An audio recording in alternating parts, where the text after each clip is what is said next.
Okay, well, teleport from JVNA. They're looking for Keen up here towards the top side of the map. He's going to get bumped into the tower. Azumti's going to go down to his passive at least. They grab the first blood, but what more can they find? As now Sowan and Grace are in a little bit of trouble. The flash from Kuro, another one that's a bit confusing, but he's just going to go down. Crystal Slash, fantastic at dealing with the Zac. Hey. And that wall placement made up for the interesting stun from earlier. And Spirit's having the greatest start ever on the Skarner. That was sick there. Very well done. The flash over to first get the kill onto the Bloblets. And then the wall, and look who's coming. Yep, there's no flash available for Grace either. Justice Punch ain't going to do anything. He's not going to give up without a fight, but he's still going to die. A long time. The Anivia roam at level 4 somehow is most powerful, because right now Anivia is next to the Spire. She's well out of this fight. They go for the dive, and the juggle does end up provoking the Bloblets, and you think, okay, with the Bloblets, I'll get away from this. Kuro flashes over. Oh, for the Bloblets, yes, of course. That is why he went for that. They get the next kill. Turning on to Sowan with the wall. Beautifully done by Kuro. We talked about wall value. Turns out when all the abilities are on long cooldown. Spirit, he's going to make his way in and Sowan. He's got a ward, but it doesn't seem to matter. Level this is 6. A turbo Scorpion. He's going to stop the hook shot, gets the impale. He's higher level than his top laner. Yeah, this is disgusting. That's what happens when you start at 2-0 and so on. Deal with some of the squishiness of Anivia and the pylon that Umti wants to enact.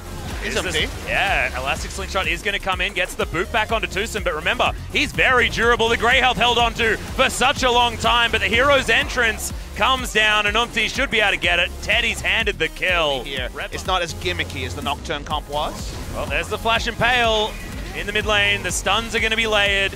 Grace is just having the worst time ever, saving the fracture as well. So, but Afrika Freaks, they are going to be spotted, but Cannon Barrage, it's going to stop them from getting in, and Spirit is going to lock this one up. Speaking of being locked up, Sowan's dead.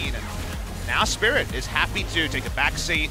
Mowgli gets too excited, and speaking of excitement, Jinx starts to run away with bot lane. Yeah, Elastic Slingshot doesn't find anything. Umti, in fact, just going to go into auto range of Kramer. He's very safe. Super Mega Death Rocket flies in as Tucson gets the Flash Devour. Will be able to spit out the Zac, but it's just Bloblets. He chewed him too much.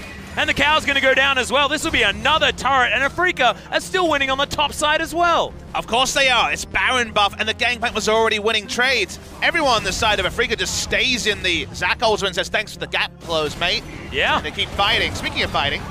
Yeah, Sowan is going to use that Hextech ultimatum, and Heroic Entrance comes in, so Grace is going to hang out. But you can see Keen, he's more than happy just to be here as well. There's no damage on this Galio, and Afrika Freaks in the meantime are taking inhibitor turrets. The inhibitor's going to go. It's 22.5 minutes in this game, and I can see Afrika are probably just going to win right now. Going for the fastest game of the season, Atlas. Yeah, they're looking for it. A minute to go before they can get that record, and Kramer is using that minigun to great effect. Oh, God. Keen is so huge. Now on the front line as the Gangplank. The flash out from Umti, that's not what he wants, and look at all of this damage. Wraith is going to fall as well. It's Kramer that finally gets one. And this is the Nexus now falling down. Before 23 minutes, it just ticks over, and the Nexus will go down. The fastest game in the LCK this season, and Afrika get it in Game 3. They obliterated JVNA as a thank you for forcing the Game 3. Wonderful performance by Kuro on the roam top lane, but Spirit was the man who was playing with the yo-yos. He was the marionette person playing 5 people at the same time. They were in full control, big smiles. They roll the dice with some crazy picks. We get one-offs of Nocturne, of Jinx, of Anivia. The latter two in the same game, and they all work a treat. And Afrika Freaks, they may find themselves unable to hit first spot. If we do see a 2-0 win for Kingzone, they are guaranteed first because it is a 2-1 win for Afrika. But it feels like a 2-0 because the 2 games they won were close to perfect. Absolute obliteration. 23 minutes on the dot for Afrika Freaks Game 3. We saw Spirit going into that game. Gigantic grin. He was having a giggle, making jokes with his team. We come out at the end and he looks exactly the same. Jovial was the man. And you don't want to see that. You look across to the other side of the room if you're JVNA. You see that big grin and you get scared.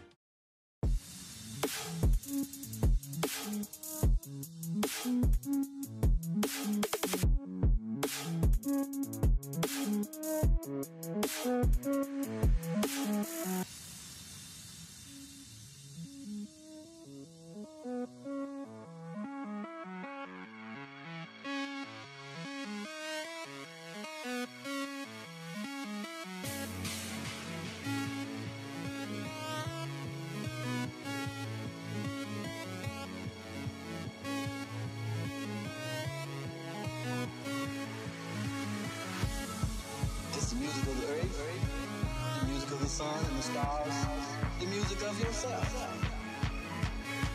The vibrations are different. Not like mine, very.